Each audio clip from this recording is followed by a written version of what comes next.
Larry sent me an email, and he basically said, we got to make sure that we don't seem like we're a couple of middle-aged, boring men. I said, I'm flattered by that, because I'm a bit older, you know, and he has a bit more net worth than I do. Well, thank you. We'll have a conversation about the internet, and we'll have a conversation about Google, and we'll have a conversation about search and privacy, and also about your philosophy and a sense of how you've connected the dots and how this journey that began some time ago has such interesting prospects. Mainly, we want to talk about the future. So my first question, where is Google and where is it going?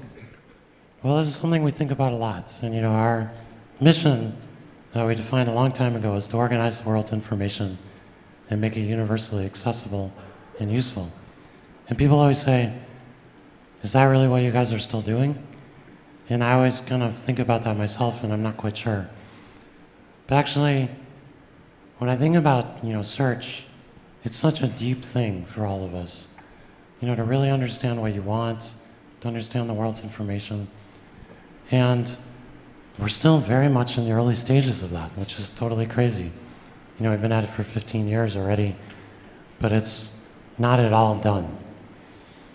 When it's done, how will it be? Well, I guess, you know, I'm thinking about where we're going. You know, why is it not done? A lot of it is just computing is kind of a mess. You know, your computer doesn't know where you are, it doesn't know what you're doing, it doesn't know what you know. And a lot of what we tried to do recently is just make your devices work, make them understand your context. Google Now, you know, knows where you are, knows what you might need. So really having computing work and understand you and understand that information, we really haven't done that yet. Still very, very clunky. Tell me, when you look at what Google is doing, where does DeepMind fit? Yeah, so DeepMind is a company we just acquired recently. It's in the UK. Maybe first I'll tell you the way we got there, okay. Which was, you know, looking at search and really understanding, trying to understand everything, and also make computers not clunky and really understand you. Like voice was really important. And we said, well, what's state of the art in speech recognition? It's not very good.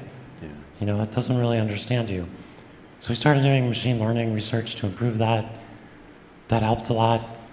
And we started just looking at things like YouTube. Can we understand YouTube? But we actually ran machine learning on YouTube, and it discovered cats. Yeah. Just by itself. That's an important concept.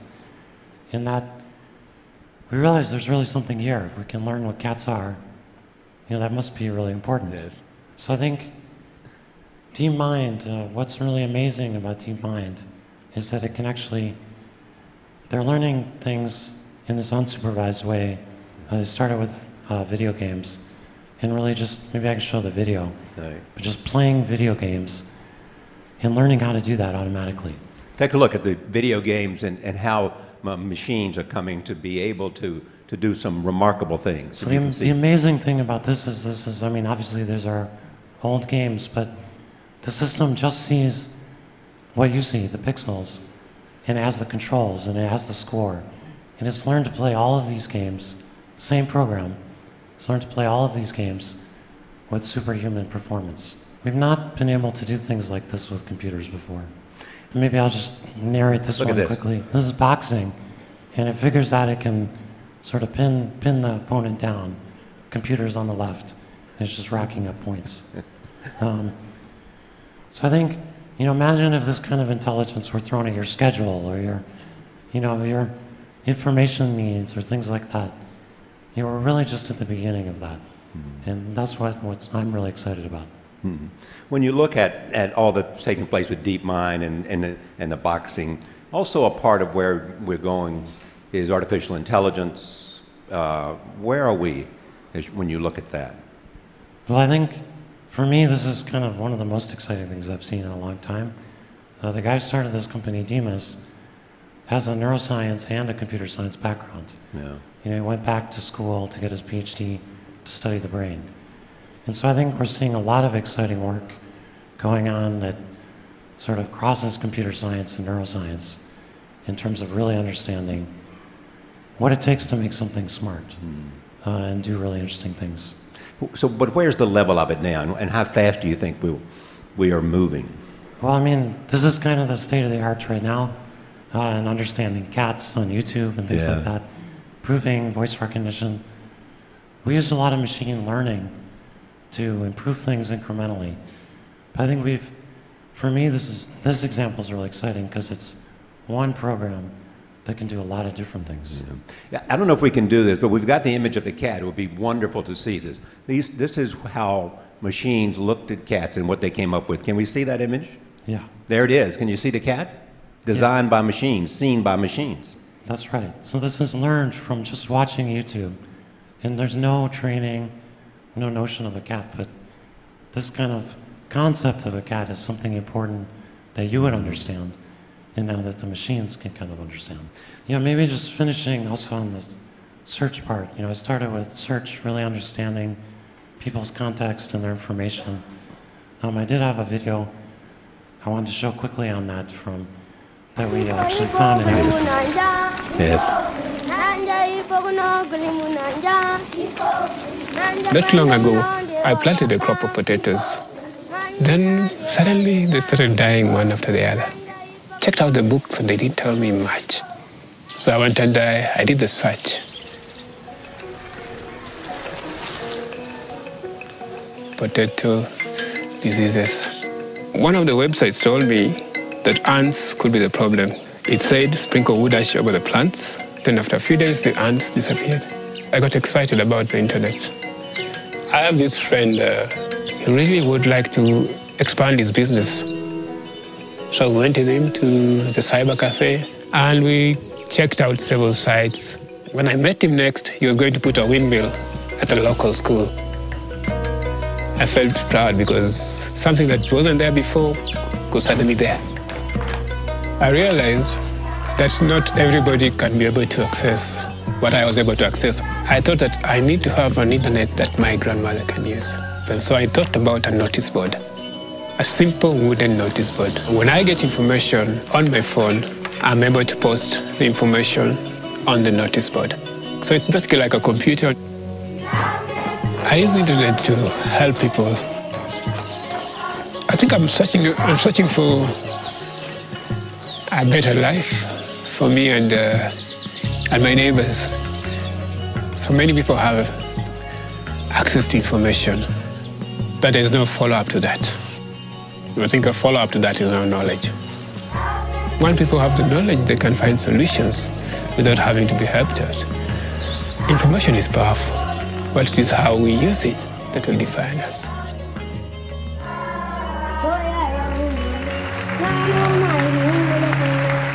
Yeah, the amazing thing about that video actually is we just read about it in the news and we found this gentleman. Yeah. And made that little clip. When I talk to people about you, they say to me, people who know you well say, Larry wants to change the world, and he believes technology can show the way.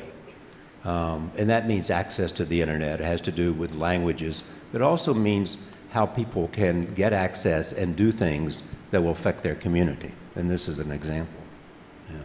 Yeah, that's right. And I think for me, even focusing on access more, if we're talking about the future, right. We recently released this loon project, which is using balloons to do it. It sounds totally crazy. Yeah, we can show the video here. It actually, 2 out of 3 people in the world don't have good internet access now. Yeah. And we actually think this can really help people, and if it sort of cost efficiently. It's a balloon. Yeah, get access to the internet. And why does this balloon give you access to the internet? Because there were some interesting things you had to do to figure out how to make balloons possible. They didn't have to be tethered. Yeah, and this is a good example of kind of innovation. Like, we've been thinking about this idea for 5 years or more before we started working on it. But it's just really, how do we get access points up high cheaply? Yeah. And normally you have to use satellites and it takes a long time to launch them. But you saw there how easy it is to launch a balloon and get it up. And actually, again, it's the power of the internet. I did a search on it, and I found 30, 40 years ago, someone had put up a balloon and had gone around the Earth multiple times. Yeah. I thought, why can't we do that today? Yeah. And that's kind of how this project got But are born. you at the mercy of the wind? Yeah, but it turns out we did some weather simulations, which probably hadn't really been done before.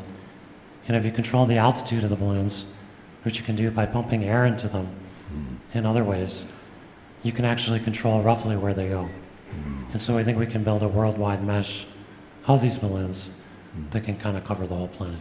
Before I talk about the future and transportation, where you've been a nerd for a while, and this fascination you have with transportation and automated cars and bicycles, let me talk a bit about what's been the subject here earlier with Edward Snowden. It is security and privacy. You have to have been thinking about that. Yeah, absolutely. I saw the picture of Sergey with Edward Snowden yesterday. Some of you may have seen. But I think, for me, I guess, privacy and security are a really important thing. We think about it in terms of both things. And I think that you can't have privacy without security. So let me just talk about security first, because you asked about Snowden and all of that. And then I'll say a little bit about privacy. I think, for me, it's tremendously disappointing that the government sort of secretly did all this stuff and didn't tell us. I don't think we can have a democracy if we're having to protect you and our users from the government for stuff that we've never had a conversation about. Right. And I don't mean we have to know what the particular terrorist attack they're worrying about protecting us from, but we do need to know what the parameters of it is, what kind of surveillance the government's going to do and how and why. And I think we haven't had that conversation.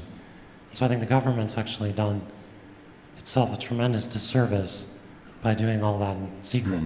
Never coming to Google to ask for anything. Not Google, but the public. I mean, Yeah. I think we need to have a debate about that.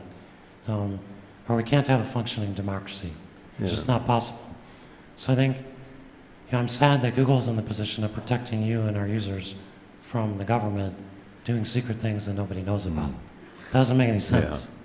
And then there's a privacy side of it. Yeah, so the privacy side, I think the world is changing. I mean, you carry a phone, it knows where you are. There's so much more information about you. And that's an important thing, and it makes sense why people are asking, difficult questions. We spend a lot of time thinking about this and what the issues are. I'm a little bit, I think the main thing that we need to do is just provide people choice. Show them what data is being collected. Search history, location data. We're excited about incognito mode in Chrome and doing that in more ways. But just getting people more choice and more awareness of what's going on. I also think it's very easy. What I'm worried about is we throw out the baby with the bathwater. And I look at, on your show, actually, I kind of lost my voice. Yes. And I haven't gotten it back. I'm hoping by talking to you, I'm going to get it back. If I could do anything, I would do that. All right, so get out your voodoo doll and or whatever you need to do.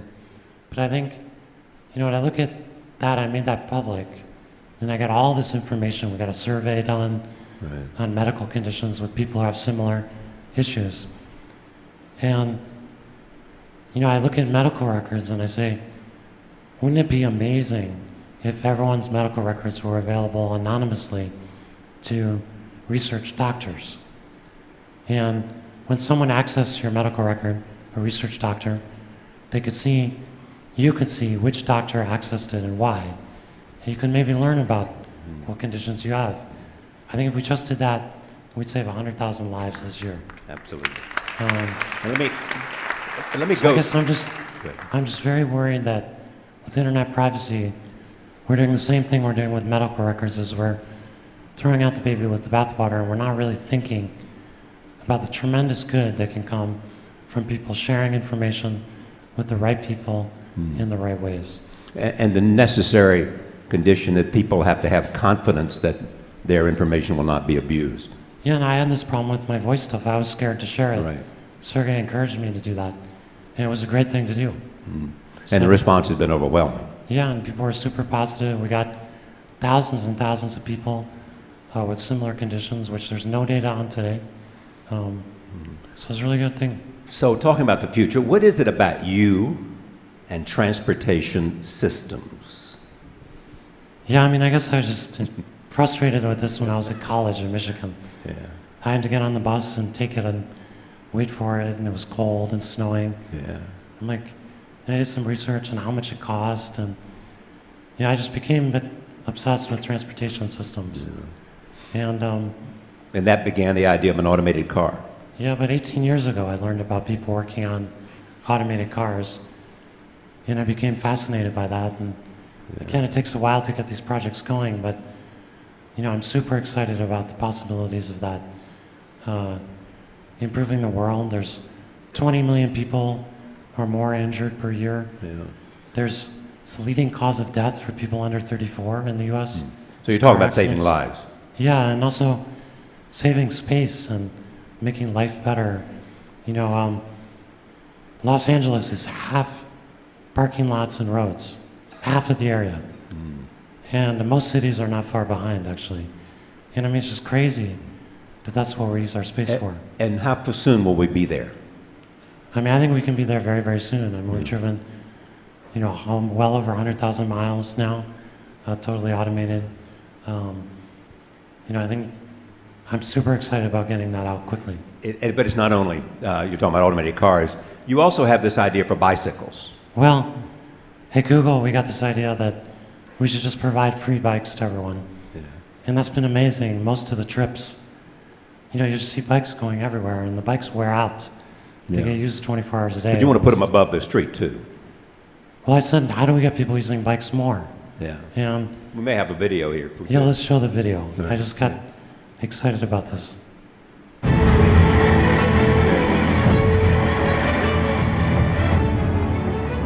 So this is actually how you might separate bikes from cars with minimal cost.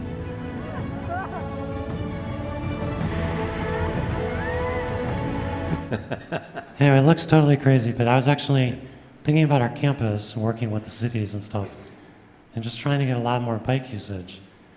And I was like thinking about how do you cost effectively separate the bikes from traffic. And I went and searched, and this is what I found. And we're not actually working on this, that particular thing, but it gets your imagination going. All right. Let me close with this. Give me a sense of the philosophy of your own mind. I mean, you have this idea of 10x. I mean, you don't simply want to go in some small, measurable arena of progress. Yeah, I think, you know, many of the things we just talked about are like that, where they're really you know, I almost use the economic concept of additionality, which means that you're doing something that wouldn't happen unless you're actually doing it. And I think the more you can do things like that, the bigger impact you have. And you know, that's about doing things that are, you know, people might not think are possible. And I've been amazed, the more I learn about technology, the more I realize I don't know. And that's because it's technological horizon, the thing that you can see to do next. The more you learn about technology, the more you learn what's possible.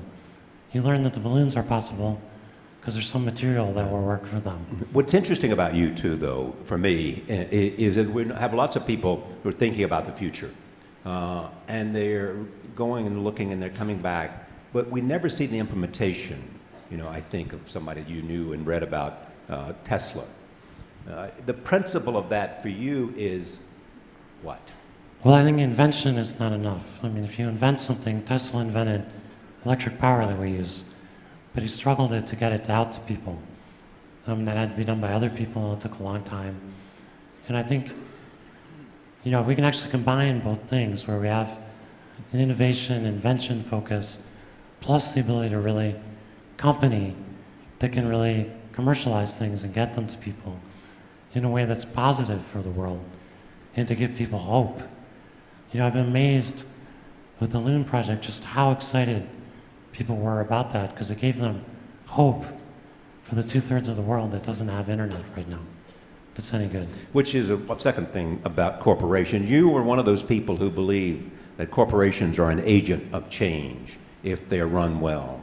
Yeah, I mean, I'm really dismayed. Most people think companies are basically evil.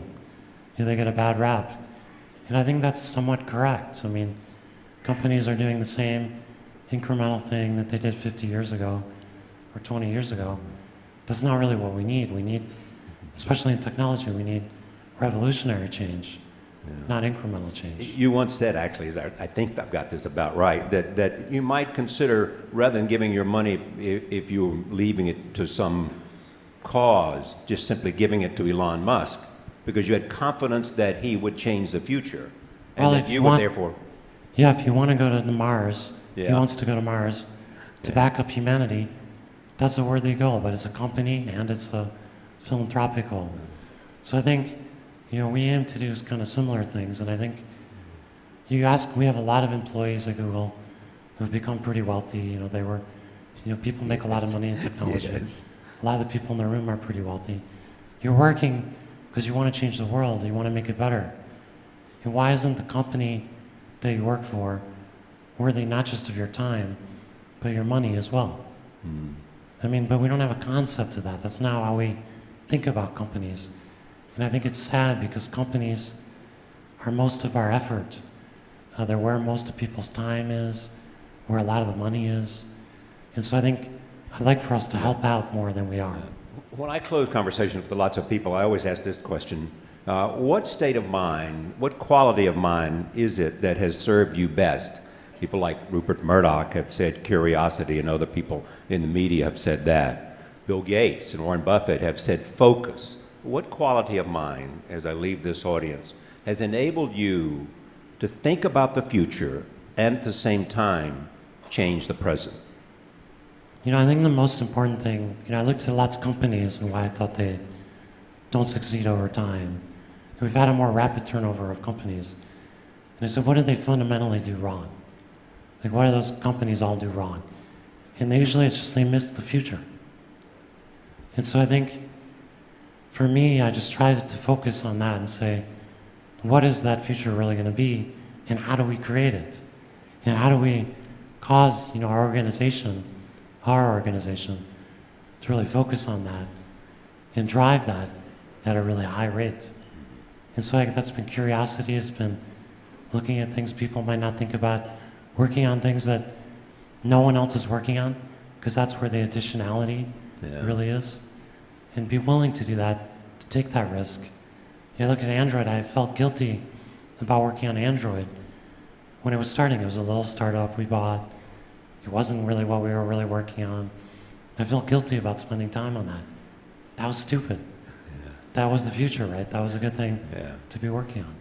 It is great to see you here. It's great to hear from you, and a pleasure to sit at this table with you. Thanks, Larry. Thank you.